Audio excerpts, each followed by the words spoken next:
Hello aspirants. Chandra classes में आज से हम लोग स्टार्ट करने जा रहे हैं भारतीय इतिहास के प्रश्नोत्तर की एक श्रृंखला। इस श्रृंखला में आप लोगों को जो आए हुए सवाल हैं या कुछ बहुत ही इंपॉर्टेंट सवाल हैं, खासतौर से जो यूपीएससी और या यूपीपीएससी में पूछे गए हैं या पूछे जाने के लेवल पे हैं, है ना, हम उनको एक मुश्त संकलित करके और आपके सामने एक के बाद एक प्रेजेंट करेंगे। और साथ ही साथ हर सवाल से संबंधित जो एक्सप्लेनेशन है, उससे संबंधित जो व्याख्याएं हैं, उन व्याख्याओं को भी रखेंगे। लेकिन इस श्रृंखला की शुरुआत में आपको दो बातें बहुत क्लियर कर दें। पहली बात तो यह है कि इन सवालों का जो स्टैंडर्ड होगा वो कमीशन के लेवल का होगा, है ना। इसका मतलब ये हुआ कि उसके अंदर सारे के सारे जो और दूसरे एग्जामिनेशंस हैं ना, उनको एक प्रकार से कवरेज मिलेगा। जैसे कहा जाता है ना कि हाथी के पाँव में सबके पाँव, ठीक है। और दूसरी इंपॉर्टेंट चीज ये है कि हम आपको प्रश्नोत्तर का संबंध जिस विशेष टॉपिक से होगा, जिस विशेष उस चैप्टर से होगा, उसको लेकर के भी हम एक संक्षिप्त जो उसका प्रारूप है उसका प्रस्तुतिकरण करेंगे, ठीक है। तो आइए बिना देर किए हुए हम लोग शुरू करते हैं। पहला सवाल वो है मॉडर्न इंडिया से, और इसका मतलब है कि वास्को डी गामा के संबंध में कौन से कथन सही हैं या हैं।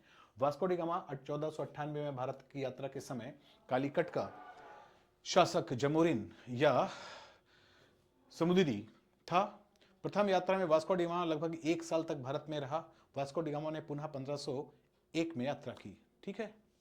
यहां पर ध्यान रखना है कि जो आंसर है वो केवल एक सही है, यानी आंसर डी सही है। लेकिन इससे ये बात आपकी स्पष्ट हो, इसके पहले कुछ बातें आपको हम क्लियर करना चाहेंगे। जैसे एक बात तो यहां पर आपको ये समझनी है कि मॉडर्न इंडिया की जो शुरुआत भारतीय इतिहास के संदर्भ में मानी जाती है, वो खासतौर से जो यूरोपीय शक्तियां हैं उनके आगमन और उसके इस्टेब्लिशमेंट, उसके स्थायित्व से मांगी जाती है, ठीक है। यहां पर ध्यान देने की बात यह है कि सबसे पहले यहां आने वाले जो, यानी भारत में खासतौर से जो सी रूट है, जो नया सी रूट खोजा गया, यहां पर ध्यान रखना है कि भारत की खोज जब कही जाती है तो उसका मतलब हुआ कि यूरोप से भारत पहुंचने के लिए नए समुद्री मार्ग का की डिस्कवरी करना, है ना, इस सेंस में इसको कहा जाता है। तो इसके लिए आवश्यक है कि आपको मालूम होना चाहिए कि जब जिब्राल्टर को पार करके और जो अफ्रीका कॉन्टिनेंट है, अफ्रीका महाद्वीप है, उसके पश्चिम से होते हुए जो साउथ अफ्रीका का टिप का हिस्सा है, जिसको हम कहते हैं केप ऑफ गुड होप या उत्तमाशा, जो वो है जलडमरू है, वहां से, है ना, फिर ऊपर की तरफ चढ़ते हुए अफ्रीका के पूर्वी हिस्से में आना और फिर मोजम्बिक के पास से कट करके अरब सागर होते हुए और दक्षिणी भारत के केरल वाले तट पर पहुंचना, ठीक है। इस रूट की खोज सबसे पहले किसने की? वास्को डी गामा ने। कब की? 1498 में।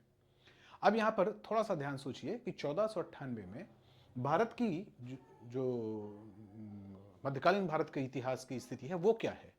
तो आपको मालूम है कि 1498 में, है ना, सल्तनत पीरियड चल रहा था और सल्तनत में लोदियों का शासन चल रहा था, यानी अभी मुगल आए भी नहीं थे, ठीक है ना। तो इसका मतलब कि मुगलों के पहले से ही जो यूरोपीय यात्री हैं या यूरोपीय व्यापारी हैं वो भारत आने शुरू हो गए थे। जबकि फाइनली लगभग 250 सालों के बाद, है ना, जब ब्रिटिश कंपनी यहां पर बंगाल की विजय करती है, तब जाकर के एक प्रकार से यहां पर ब्रिटिश राज की या यूरोपीय शासन की स्थापना होती है, ठीक है ना। तो यह चीज ध्यान रखना है कि सल्तनत पीरियड में ही यूरोपीय कंपनियां आने लगी थी, और यूरोपीय कंपनियों में सबसे पहली कंपनी किसकी थी? पुर्तगालियों की, ठीक है, जिसको लीड कर रहा था वास्को डी गामा। तो एक चीज तो ये आपके दिमाग में आनी चाहिए कि आखिर यूरोपीय शक्तियों का आगमन कब से शुरू हुआ और मॉडर्न इंडिया की शुरुआत कब से हुई। तो एक जो बेस लाइन मानी जाती है, ज्यादातर लोग उसको स्वीकार करते हैं, वो बेस लाइन है 1757 का प्लासी युद्ध, ठीक है। तो 1757 से पहले ना 1498 में ही यूरोपीय शक्तियां आने लगी थी, सल्तनत पीरियड में ही, ठीक है। यानी तथाकथित जो ग्रेट मुगल्स कहे जाते हैं, है ना, औरंगजेब तक के, उनको तो छोड़िए, लेटर मुगल का भी हिस्सा पूरा बाकी रह जाता है, उसके पहले ही यूरोपीय शक्तियां आती हैं। तो एक चीज ये। दूसरी चीज ये ध्यान रखना है कि ये वास्को डी गामा कहां पहुंचा था? केरल के कालीकट वाले इलाके में। कालीकट जिसको आज कोझिकोड कहा जाता है, तो यही कालीकट वाला जो इलाका है इसी के तट पर पहली बार आया था वास्को डी गामा 1498 में। दूसरी बात कि इसके लिए शासक को उस वक्त एक टाइटल दी जाती थी, जैसे कि सुल्तान की, नवाब की, शहंशाह की, वैसे ही स्थानीय शासक को स्थानीय भाषा में जमोरिन कहा जाता था। ठीक है, इसी को समुद्री भी कहा गया है ना। तो ये भी पूछा जाता है कि कभी कभी वहां पर शासन किसका चल रहा था। ठीक है, तो ये सारी बातें वास्को डी गामा के संदर्भ में ध्यान रखना है आपको। अब यहां पर ध्यान रखना है कि क्या भारत में वास्को डी गामा ने एक ही यात्रा की? तो नहीं, उसने एक नहीं 3 यात्राएं की थी। ठीक है, लेकिन उसने जो दूसरी यात्रा की थी वो 1501 में नहीं की थी बल्कि 1502 में की थी, है ना। और वास्को डी गामा यहाँ पर 1 साल नहीं रहा था, है ना। वास्को डी गामा यहाँ बमुश्किल 4 महीने रहा था। ठीक है ना। तो इसका मतलब है कि 3-4 महीने रह करके ही वो चला गया था। वो मई में यहाँ पे पहुंचा था और अगस्त में ही जाने की उसने शुरुआत कर दी थी। ये अलग बात है कि कुछ अरबों के साथ कन्फ्रंटेशन हुआ जिस कारण से सितंबर तक यहाँ से निकल पाया, है ना। तो कुल मिलाकर के लगभग 4 महीने के आसपास ही वो रहा, वो 1 साल तक नहीं रहा। ठीक है ना, 1 साल नहीं रहा। और भारत की यात्रा उसने दोबारा कब की? उसने की 1502 में। तो इसका मतलब कि बी और दूसरा और तीसरा जो कथन है वो गलत है। केवल एक कथन, जो पहला कथन है, केवल वही सही है। एक बात यहां पर और अपने याददाश्त के लिए रखिए कि वास्को डी गामा ने भारत में केवल 2 यात्रा नहीं की थी बल्कि तीसरी यात्रा यानी 3 यात्राएं की थी। ठीक है, तो फाइनली वो फिर 1524 में एक बार फिर आया था और मजे की बात यह है कि उसकी मृत्यु भी यहीं हो गई थी। ठीक है, ये अलग बात है कि बाद में उसके शव को एक कॉफिन में डाल करके और फिर लिस्बन ले जाया गया था, पुर्तगाल ले जाया गया था। ठीक है, तो कभी इस तरह के भी प्रश्न आते हैं कि वास्को डी गामा ने कुल कितनी यात्राएं की? तो आप कहिए 3।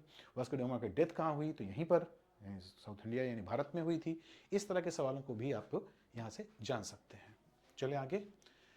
कोपेनहेगन संग्रहालय की सामग्री में पाषाण, कांस्य और लौह युग का त्रियुगीन विभाजन किया गया था। आपको मालूम है कि जो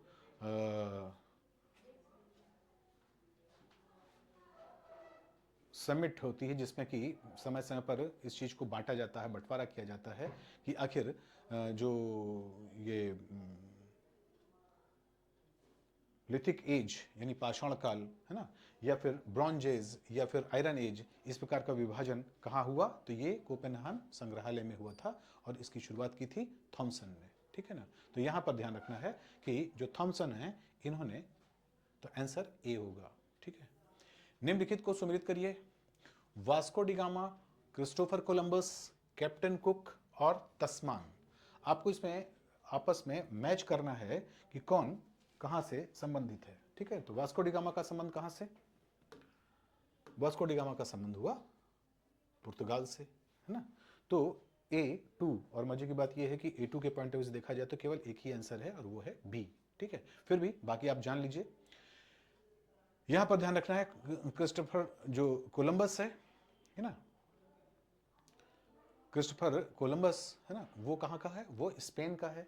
ये अलग बात है कि पुर्तगाल और स्पेन उस वक्त मिले हुए थे, लेकिन वो स्पेन का है ना। बेसिकली तो वह इटालियन था। कैप्टन कुक, कैप्टन कुक वो ग्रेट ब्रिटेन का है जिसने खोजा था न्यूजीलैंड, है ना। तो न्यूजीलैंड वगैरह खोजने का जो काम है वो कैप्टन कुक ने किया था, ये ग्रेट ब्रिटेन का रहने वाला था। और तस्मान ने तस्मानिया की खोज की थी, जो ऑस्ट्रेलिया के पास तस्मानिया सागर है ना, उसकी खोज की थी, ये हॉलैंड का था। ठीक है ना, तो इसका मतलब ये हो गया कि इस तरह से आप इसको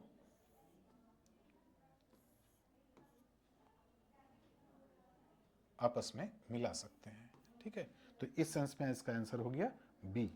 ये अलग बात है कि बड़े सरलता से लग गया था, लेकिन फिर भी चारों याद रखने के लिए आपको जरूरी है कि वास्को डी गामा, है ना, वास्को डी गामा वो पुर्तगाल का, कोलंबस स्पेन का, कुक ग्रेट ब्रिटेन, है ना, इंग्लैंड का, और तस्मान यानी तस्मान जिसने तस्मानिया की खोज की वो हॉलैंड या नीदरलैंड का। ठीक है, हॉलैंड को ही नीदरलैंड भी कहा जाता है। निम्नलिखित को सुमेलित कीजिए। अल्फांसो डी बुकर्क, पुर्तगाली हेडक्वार्टर का कोच्चिन से गोवा में बदला जाना। नीनो डे कुन्हा, ये देखिए ध्यान रखिएगा कि ये सभी गवर्नर जनरल, है ना, या पुर्तगाली जो यहाँ के चीफ हैं, वायसराय कह सकते हैं उनको, गवर्नर जनरल कह सकते हैं उनको, चीफ ऑफ पुर्तगीज कंपनी कह सकते हैं in India, in east Indies. तो वो सारे लोगों के नाम हैं और इन्होंने क्या काम किए इधर रखा हुआ है। ठीक है। तो यहाँ पर देखिए अल्फांसो डिबुकर्क है ना, अल्फांसो डिबुकर्क ने वास्तव में क्या किया था, इसने गोवा पर कब्जा किया था। ठीक है, इसने गोवा पर कब्जा किया था। तो इसने गोवा पर कब्जा किया था। ये दूसरा गवर्नर था। ठीक है ना, ये दूसरा पुर्तगाली, पहला जो गवर्नर था वो था अल्मीडा और दूसरा अल्फांसो अल्बुकर्क। ठीक है, इसी अल्फांसो अल्बुकर्क के नाम से एक आम का भी नामकरण हुआ है जिसको हम अल्फांसो कहा जाता है, जिसको अल्फांसो आम कहा जाता है, जो इसको बहुत प्रिय था। ठीक है, तो ये रत्नागिरी से लगा करके जो कोंकण वाले इलाके हैं, इन इलाकों में इसकी पैदाइश होती है। तो अल्फांसो आम है ना, वो काफ़ी मीठा होता है, जैसे अपने उत्तरी भारत में तमाम आमों का नाम लिया जाता है ना, उसी तरह से अल्फांसो आम। नीनो द डिकुन्हा है ना, ये पुर्तगाली हेडक्वार्टर को कोचिन से गोवा ले आया था। ठीक है, तो नीनो द डिकुन्हा ने जो पुर्तगाली हेडक्वार्टर है ये कहाँ हुआ करता था, कोचिन में। तो कालीकट में सबसे पहले वास्को डी गामा पहुंचा। पहली फैक्ट्री जो बनाई गई थी पुर्तगालियों के द्वारा वो कोचिन में हुई थी। ठीक है, और कोचिन ही उसका हेडक्वार्टर था, लेकिन पुर्तगालियों ने इसको कहाँ बदल दिया, इसको बदल दिया गोवा में। और गोवा को किसने कब्जा किया था, गोवा को कब्जा किया था अल्बुकर्क ने। ठीक है, गोवा जो हेडक्वार्टर बदला गया वो बदला गया था 1530 में। ठीक है, और ये जो नीनो डी कुन्हा है ये 1529 में यानी 1529 में यहाँ आया था, और 1530 में उसने राजधानी ना कोचिन से शिफ्ट करके गोवा बना दी थी। ठीक है, तो ये इसका काम हो गया। ठीक है, अब इसके बाद अल्मीडा ने ब्लू वाटर पॉलिसी दी। ठीक है, और अल्वारेज है ना, ये वास्तव में आया था इसके साथ। तो ये आपके आंसर हो गए, तो C2 और D3 है ना। इस सेंस में इसका आंसर हो गया आपका A4B1 है ना, A4B1। इसको आंसर बन गया आपका बी आंसर। ठीक है, ये है आंसर। अल्फांसो डिकर्क ने क्या किया, 1510 में गोवा पर कब्जा किया। नीनो डी कुन्हा ने कोचिन से शिफ्ट कर दी राजधानी पुर्तगाली कंपनी की, कहां, गोवा है ना, 1530 में। पेट्रो अल्वारेज ये सितंबर 1500 में भारत आया था। और फ्रांसिसो डी अल्मीडा जो कि पहला गवर्नर है, पुर्तगालियों का पहला गवर्नर है भारत में, इसने ब्लू वाटर पॉलिसी शुरू की थी। ठीक है, अब यहां पर ध्यान रखना है कि आखिर ब्लू वाटर पॉलिसी क्या है। ठीक है, तो अल्मीडा ने ब्लू वाटर पॉलिसी जो शुरू की उसका मतलब ये था कि जितना भी अंतर्राष्ट्रीय समुद्र है ना, भारत के आसपास का जितना भी अंतर्राष्ट्रीय समुद्र है, इस अंतर्राष्ट्रीय समुद्र पर पुर्तगालियों का आधिपत्य है, पुर्तगालियों का वर्चस्व है, पुर्तगालियों का डोमिनेंस है। तो all the high seas dominated by Portuguese है ना। और अगर किसी भी देश की नौबेड़े को, किसी भी देश के नेवल या वॉरशिप हो, चाहे वो मर्केंटाइल नेवी हो यानी चाहे व्यापारिक नौबेड़ा हो, चाहे वो किसी प्रकार का समुद्री नौबेड़ा हो, अगर किसी समुद्री जहाज को अंतर्राष्ट्रीय समुद्र से गुजरना है, तो चाहे वो व्यापारियों का है या किसी भी देश का है ना, सरकारी है या निजी है, तो उसको एक निश्चित टैक्स देना होगा पुर्तगालियों को। अगर पुर्तगालियों को टैक्स नहीं दिया जाएगा तो पुर्तगाली अंतर्राष्ट्रीय समुद्र में है ना, वो उस जहाज को डुबो देंगे, लूट लेंगे, कुछ भी उसके साथ कर सकते हैं। अगर उनसे बचना है तो उनको एक टैक्स देना पड़ेगा। इसी पॉलिसी को कहा जाता है blue water policy. Actually blue water अंतर्राष्ट्रीय समुद्र या हाई सीज को कहा जाता है। ठीक है, तो ब्लू वाटर पॉलिसी किसकी है, अल्मीडा। अल्मीडा कौन है, अल्मीडा वो है जो कि पहला पुर्तगाली गवर्नर है भारत में। इसी के बाद अल्बुकर्क आया था। आगे चलते हैं, निम्नलिखित में से कौन सा भारत आने वाला यात्री पुर्तगाल का नहीं था, है ना। डुआर्डो बारबोसा, डोमिंगो पायस,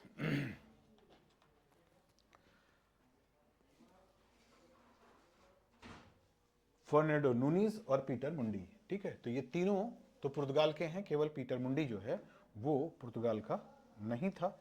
ठीक है, इसलिए ये बहुत ही फैक्चुअल सवाल है, आंसर सी। आगे चलते हैं,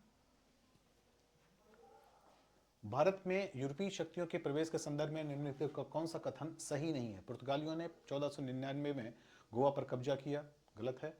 अंग्रेजों ने अपना पहला कारखाना दक्षिणी भारत में मछलीपत्तनम में लगाया। पूर्वी भारत में अंग्रेजी कंपनी 1633 में उड़ीसा में पहला कारखाना लगाया। डुप्ले के नेतृत्व में फ्रांसीसियों ने 1746 में मद्रास पर कब्जा किया। ठीक है, तो इसमें 3 बातें सही हैं और एक बात बिल्कुल सही नहीं है, और वो बात आप ऑलरेडी समझ चुके हैं या जान चुके हैं, और वो आंसर है ए। क्योंकि अभी अभी आपको पता चला कि पुर्तगालियों ने गोवा पर कब्जा कब किया था। गोवा पर कब्जा किया था 1510 में, और 1530 में गोवा को राजधानी बना दिया था। ठीक है, गोवा पर पुर्तगालियों ने कब्जा किया 1510 में, यानी उस वक्त गवर्नर जनरल था पुर्तगाली, जो गवर्नर जनरल था वो था अल्फांसो अल्बुकर्क।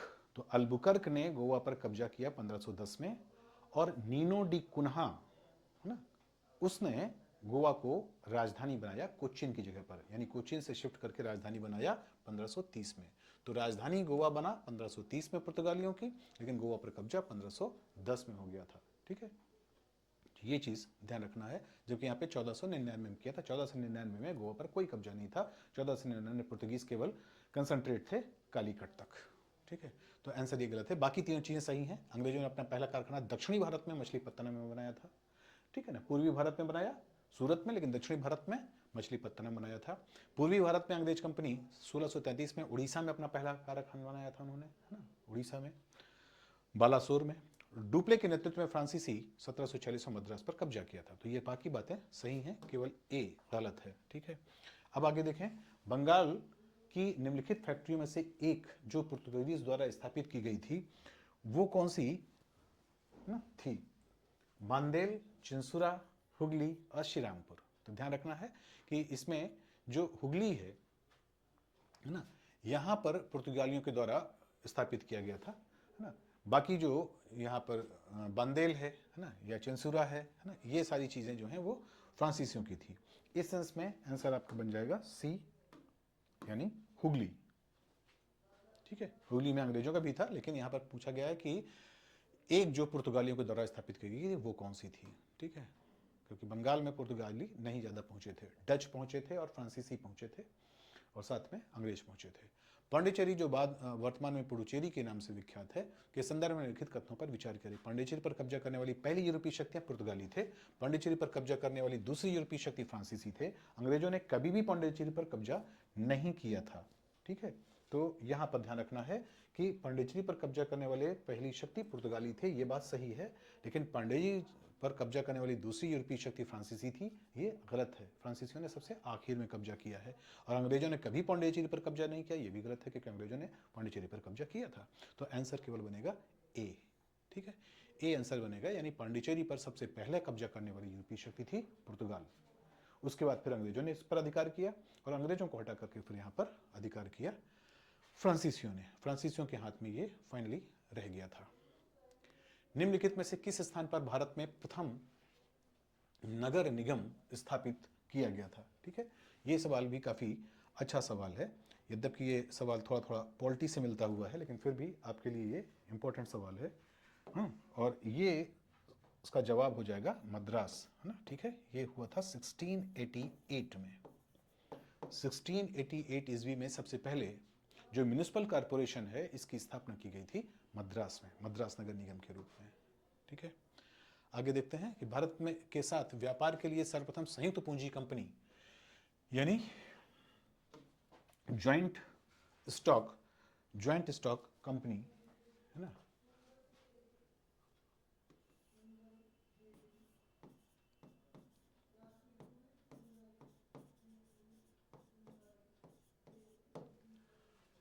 भारत के साथ व्यापार के लिए सर्वप्रथम संयुक्त यानी ज्वाइंट स्टॉक कंपनी, आपस में पैसा पूल करके इकट्ठा करके, है ना, वो किन लोगों ने आरंभ की थी, है ना। तो ऐसा काम सबसे पहले किया था हॉलैंड वालों ने किया था, यानी डच लोगों ने किया था।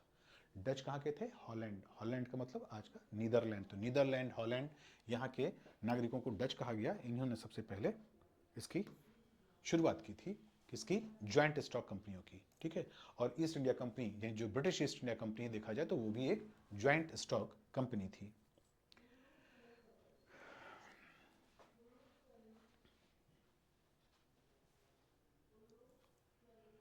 निम्नलिखित कथनों में कौन सा एक सही है? आधुनिक कोच्चिन भारत की स्वतंत्रता तक डच उपनिवेश था। गलत है ये। यहाँ पर पुर्तगाली थे। डचों ने पुर्तगालियों को पराजित किया और आधुनिक कोच्चि में उसको फोर्ट विलियम का निर्माण किया। ये भी गलत है, क्योंकि आपको मालूम है कि फोर्ट विलियम वो अंग्रेजी कंपनी थी, कहाँ की? कलकत्ता की। आधुनिक कोच्चिन पहले डच उपनिवेश था, जिस पर बाद में पुर्तगालियों का अधिकार हुआ। ठीक है, और आधुनिक कोच्चिन कभी भी ब्रिटिश उपनिवेश का भाग नहीं था।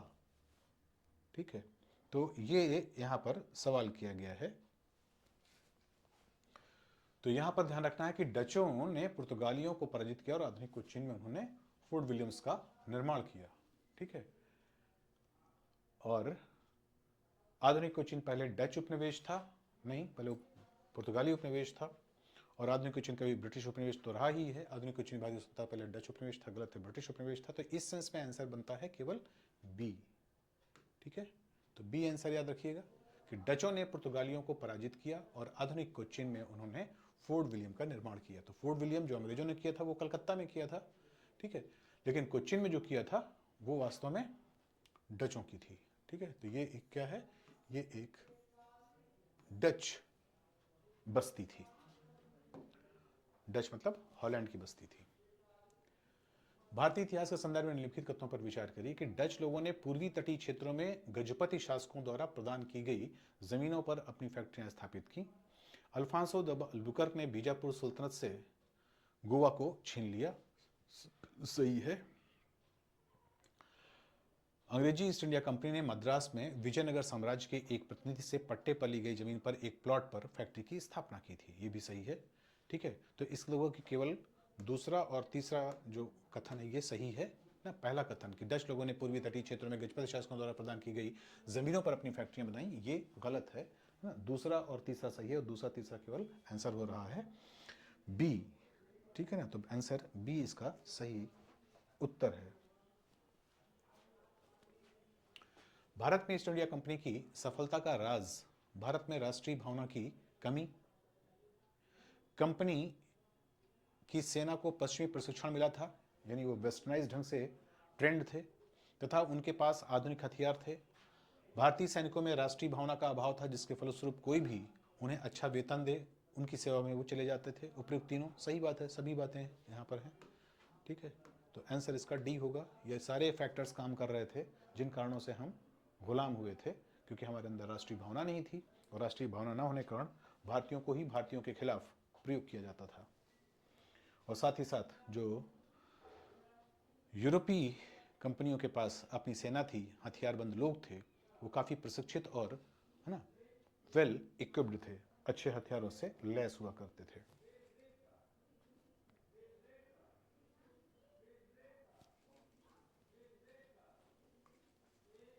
निम्नलिखित में किस अंग्रेज अधिकारी ने पुर्तगालियों की स्वैली के स्थान पर हराया था? तो स्वैली का युद्ध जो हुआ था वो देखा जाए तो थॉमस बेस्ट ने हराया था। इसमें थॉमस बेस्ट ये एक पुर्तगाली जनरल है, और पुर्तगाली जनरल ने हराया था अंग्रेजों को। ठीक है ना, तो इसका आंसर हो गया थॉमस बेस्ट, यानी बी आंसर। कैप्टन हॉकिंस के संदर्भ में निम्नलिखित कथनों से कौन सा एक कथन सही है ना। सिर्फ एक कथन के बारे में बात की जा रही है कि एक कथन ऐसा कौन सा है जो सही है। ठीक है, वह 1611 में जेम्स फर्स्ट के दूत के रूप में भारत आया था। वह तुर्की भाषा का बहुत अच्छा ज्ञाता था। ठीक है, तो यहां पर ध्यान रखना है कि टॉमस रो वो था दूत ना, हॉकिंस नहीं था, लेकिन उसे तुर्की भाषा का बहुत अच्छा ज्ञान था। ये बात सही है। तो इसका मतलब हुआ कि यहां पर आंसर सी, यानी केवल दूसरा कथन सही है। ठीक है, केवल ये कथन सही है, केवल ये कथन सही है ना, और इस सेंस में आंसर सी सही होगा। ठीक है, जबकि कैप्टन हॉकिंस है ना के बाद जो आया था टॉमस रो है ना, वो निश्चित रूप से है ना ब्रिटिश जो शासक है उसका वो हुआ करता था।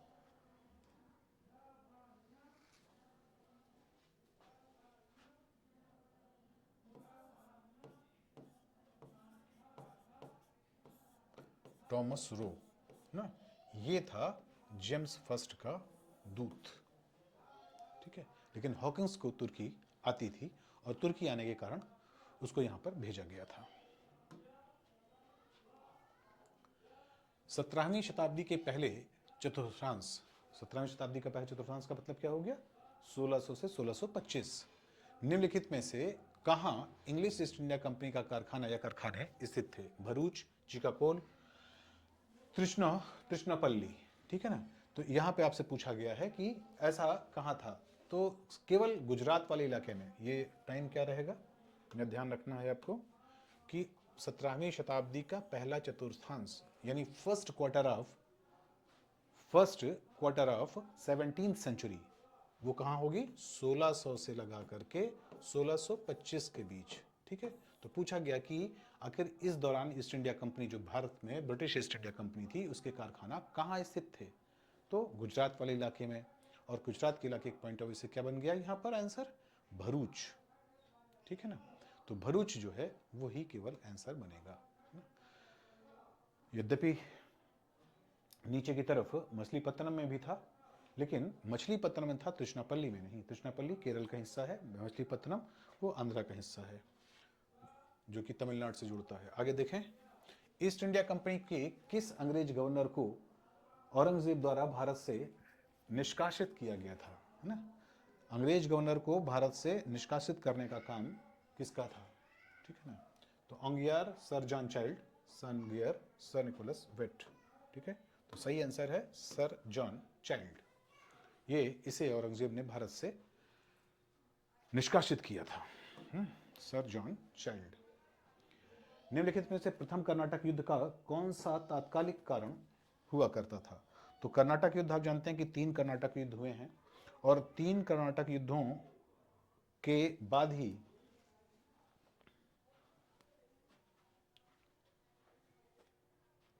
अंग्रेजों का जो दबदबा है वो बढ़ा, और साथ ही साथ निजाम का दबदबा हमेशा के लिए खत्म हो गया। ठीक है। तो कर्नाटक युद्ध में कौन सा तात्कालिक कारण था किसके लिए?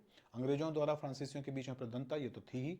ऑस्ट्रेलिया की राजगद्दी की जंग, ये यूरोपीय कारण है। कर्नाटक की राजगद्दी का मसला, ये बाद का काम है ना, क्योंकि यहाँ पर उस वक्त समस्या नहीं थी। अंग्रेजों द्वारा फ्रांसीसी जहाज़ों का अधिग्रहण, अंग्रेजों द्वारा फ्रांसीसी जहाज़ों का जो अधिग्रहण है ये तात्कालिक कारण था। बाकी जो कारण हैं ये बैकग्राउंड में काम कर रहे थे। तो आंसर इसका डी होगा।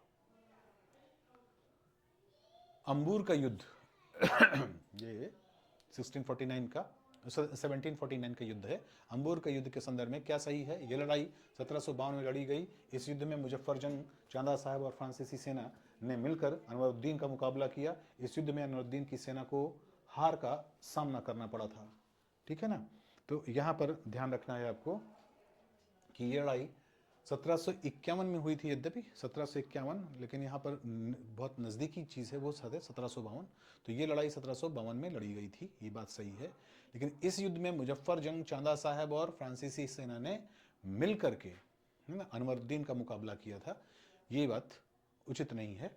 और इस युद्ध में अनवरुद्दीन की सेना को हार का सामना करना पड़ा था। तो ये है अंबूर की लड़ाई, जिसमें कि आंसर आपका जो बनेगा वो बनेगा केवल एक, यानी आंसर डी। आंसर डी है ना, केवल एक सही है। यह लड़ाई 1752 में लड़ी गई थी। यद्यपि ये 1751 है, लेकिन सबसे नजदीक यही करीब है, इसलिए 1752 को ले लेते हैं। अब फाइनल क्वेश्चन है कि निम्नलिखित में कौन सा प्रथम यूरोपीय व्यक्ति था जिसने भूक्षेत्र अर्जित करने के उद्देश्य से भारतीय राजाओं के झगड़ों में भाग लेने की नीति अपनाई? ये था फ्रांसीसी गवर्नर डुप्ले। ठीक है ना। तो डुप्ले, इसी ने सबसे पहले ये काम किया था कि जो भारतीय शक्तियां हैं ना, इनके बीच में जो प्रद्वंदता है, इनको लेकर के जो आपस में लड़ाई है, उसमें किसी एक का साथ दे दो और उसके पैसे से और उसकी सेना के साथ मिला करके अपने ना युद्ध का जो अभियान है उसको दूसरे के साथ लड़ो, और लड़ने के बाद उससे मुआवजा भी लो। ठीक है। तो ये 3 काम एक साथ करते थे वो लोग। सैनिक यहीं के, संसाधन यहीं के, और फाइनली हराने के बाद जो हारा हुआ राजा है उससे मुआवजा। तो कुल मिलाकर के भारत के दोनों ही पक्षों को लड़वा करके और दोनों पक्षों से फायदा कमाने की जो नीति है वो सबसे पहले डुप्ले ने शुरू की थी। यूरोप में इसकी शुरुआत नेपोलियन ने की थी, लेकिन यहाँ पर डुप्ले ने इस काम को किया था। ठीक है। तो ये रहा आज का ये सेशन। इस सेशन को पढ़ने के बाद निश्चित रूप से आपको लाभ मिला होगा, ऐसे हमें उम्मीद है। फिर भी अगर किसी प्रकार का कोई सुझाव है या किसी प्रकार की समस्या है तो निश्चित रूप से जो ये नंबर हैं इन पर आप हमसे संपर्क कर सकते हैं, बात कर सकते हैं। और अगर आप इनकरेज करेंगे तो इस प्रकार की जो और दूसरे सब्जेक्ट्स के या दूसरी चीज़ों के प्रश्नोत्तर की श्रृंखला है वो हम लेकर के निश्चित रूप से उपस्थित होंगे। तो आज के लिए केवल इतना ही। बेस्ट ऑफ लक, पढ़ाई करिए। धन्यवाद।